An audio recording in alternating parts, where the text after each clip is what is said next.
कुंदन अपनी पत्नी पारो और 2 बच्चों मुन्ना और रिया के साथ रहता है। चारों का परिवार अच्छा खासा खुशहाल चल रहा था, लेकिन एक दिन उसकी पत्नी पारो सीढ़ियों से फिसलकर गिर गई और अस्पताल पहुंचने से पहले ही उसने दम तोड़ दिया। कुंदन की जिंदगी तो जैसे वीरान हो गई। बच्चे भी बहुत दुखी रहने लगे। इसी तरह देखते देखते 1 साल बीत गया। एक दिन कुंदन का मित्र उनसे मिलने आया। अरे कुंदन, तुम इन बच्चों के लिए दूसरी शादी कर लो, कम से कम बच्चों की ठीक से परवरिश तो हो जाएगी। मित्र के बार बार समझाने पर कुंदन तैयार हो जाता है।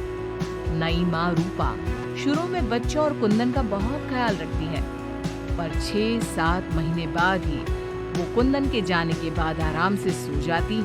और जब मुन्ना और रिया स्कूल से आते तो, ए रिया, जल्दी से पूरे घर की सफाई कर और बर्तन धो दे, तभी खाना मिलेगा।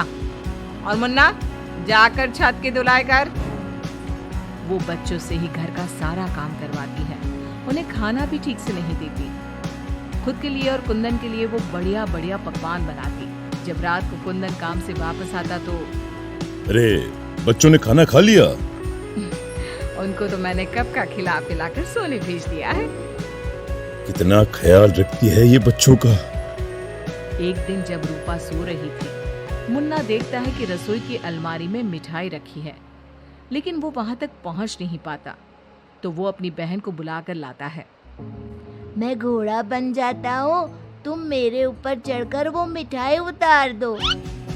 उन्होंने मिठाई उतारी और खा ली। अचानक मिठाई का डिब्बा रिया के हाथ से नीचे गिर जाता है और बिखर जाता है। आवाज सुनकर रूपा भागते हुए आती है। उसने आओ देखा न ताव और दोनों की खूब पिटाई कर दी। जब देखो तब भूखे ही रहते हैं ये बच्चे, न जाने इनका पेट है कि कुआं।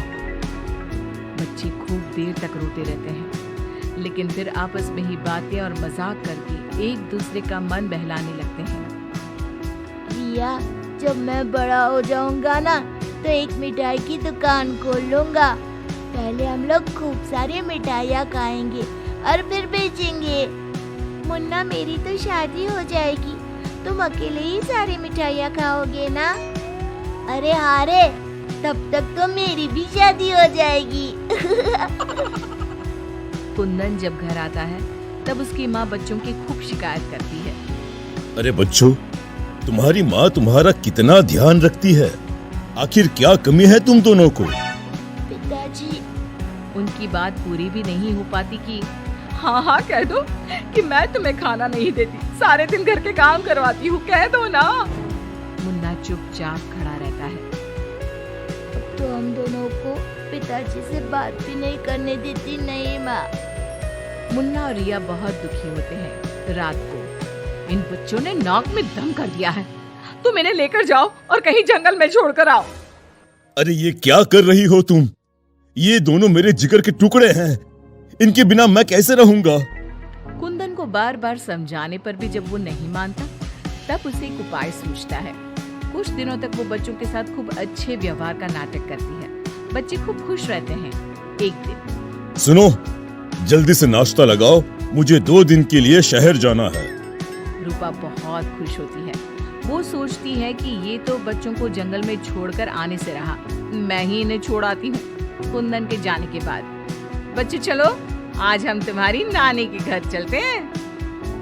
बहुत देर तक चलते चलते जब वो सब घने जंगल में पहुंच जाते हैं तब, माँ, इधर का नानी का घर है, लगता है हम रास्ता भूल गए हैं। अच्छा, तुम लोग यहीं रुको, मैं रास्ता पूछकर थोड़ी देर में आती हूँ। हाँ, ये कहकर रूपा उन्हें वहीं छोड़कर चली जाती है। बहुत देर हो जाती है और रूपा वापस नहीं आती तो माँ कब आएगी भैया? इस तरह सुबह से शाम हो जाती है। जहाँ एक तरफ बच्चे जंगल में अपनी माँ का इंतजार कर रहे होते हैं, वहीं दूसरी तरफ रूपा घर में आराम से बैठी थी। इसी तरह 2 दिन बीत जाते हैं और 2 दिन बाद कुंदन जब घर वापस आता है तो, बच्चे कहाँ हैं? मैं उन्हें जंगल में छोड़ आई। ये तुमने क्या किया रूपा? बच्चे बेचारे जंगल में अकेले कहाँ भटक रहे होंगे? क्या किया तुमने ये?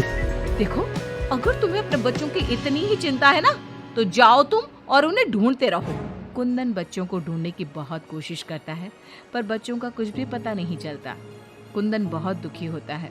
अब वो हर रोज काम पर जाने के बहाने जंगल में बच्चों को ढूंढता हुआ भटकता रहता है। रूपा के जाने के बाद बच्चे रोते रोते आगे बढ़ने लगते हैं। माँ बड़ी चालाकी से हमें जंगल में छोड़कर चली गई। अब हमें रहने के लिए कोई ठिकाना ढूंढना ही होगा। अब तो अंधेरा भी गिर रहा है।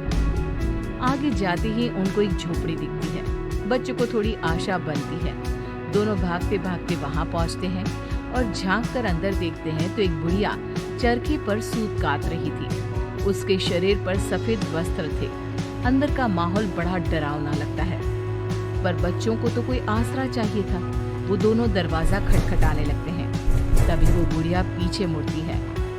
बच्चे जैसे ही उसे देखते हैं, उनके शरीर के अंदर भय से एक अजीब सी सिहरन दौड़ जाती है। माथे पर बड़ी सी लाल बिंदी, आंखें सुर्ख लाल और बाल भी अस्त व्यस्त। जैसे ही उसकी नजर मुन्ना और रिया पर पड़ती है, उसके चेहरे की रौनक बढ़ जाती है। वो बड़ी प्रसन्न होकर कहती है, आओ आओ बच्चों, मैं तुम्हारी दादी जैसी ही तो हूँ। आ जाओ। बच्चों को प्यार से वो घर के अंदर बुलाती है। बच्चों के लिए खूब सारी मिठाइयाँ, फल और बिस्किट ले आती है। बच्चे तो पहले से ही भूखे थे। वे खाना देखकर उस पर टूट पड़ते हैं। उनका सारा डर भी दूर हो जाता है। वो खाने के बाद तुरंत ही सो जाते हैं। जब सुबह उठते हैं तो बच्चों, हम घर के पीछे वाले बगीचे में चलते हैं। वहाँ बहुत सुंदर फूलों का बगीचा था। मुन्ना और रिया वहीं खेलने लगते हैं। बुढ़िया अंदर चली जाती है। तब तक मुन्ना की नजर एक गिलहरी पर पड़ती है, जो एक कोने में दुबकी हुई थी। मुन्ना उसे प्यार से अपने हाथ में उठा लेता है। तभी गिलहरी इंसानों की आवाज में बोलती है, बच्चों, तुम लोग यहाँ से भाग जाओ। ये बुढ़िया एक खतरनाक चुड़ैल है। तुम्हें खिला पिला कर पहले मोटा करेगी, फिर पिंजरे में डाल देगी। सभी बच्चों को ये जादुई छड़ी से पशु पक्षी बनाकर बगीचे में रख देती है। एक एक करके अपनी जादू की छड़ी से सबको बेहोश कर देती है और कढ़ाई में तेल गरम करके पकोड़े बनाकर खा जाती है। इसके पास एक आदमकद का पिंजरा है। ये खुद उसकी सफाई करती है। ये कहकर गिलहरी जमीन पर कूद जाती है। जब दोनों घर में जाते हैं तो देखते हैं कि बुढ़िया पिंजरे की सफाई कर रही थी और उसके मुंह पर खून लगा था। बच्चों को देखते ही अपना मुंह पोंछने लगती है। रिया चारों तरफ जादू की छड़ी ढूंढने के लिए नजर दौड़ाने लगती है। अचानक उसे जादू की छड़ी दिखाई देती है और वो दोनों लपटकर वो छड़ी उठा लेते हैं। जादुई छड़ी, पिंजरा बंद कर दो। पिंजरा बंद हो जाता है। पिंजरा बंद होते ही वो बुढ़िया एक खतरनाक चुड़ैल बन जाती है और चीखने लगती है। दादी, आज तुम भी पिंजरे में बंद होने का मजा उठा लो ना।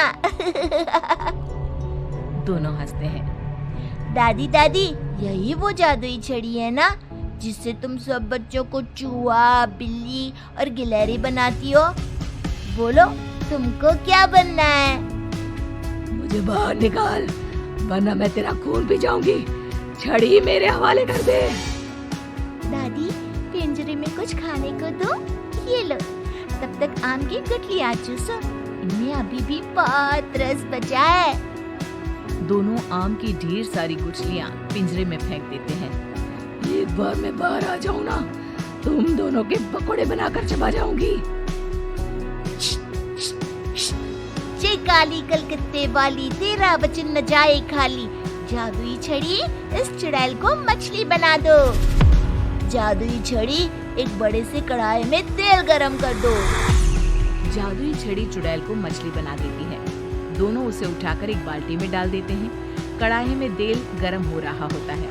मुन्ना और रिया दौड़कर बगीचे में जाते हैं। वहाँ बहुत सारे जानवर और पक्षी होते हैं। जादुई छड़ी, इन सारे लोगों को इनके असली रूप में बदल दो। तभी सारे जानवर और पक्षी बच्चों में बदल जाते हैं। सब कमरे में आ जाते हैं। हमें इस चुड़ैल ने बहुत तड़पाया है, चलो आज इसको मजा चखाते हैं। जादुई छड़ी, इस चुड़ैल को पिंजरे में डालकर फिर चुड़ैल बना दो।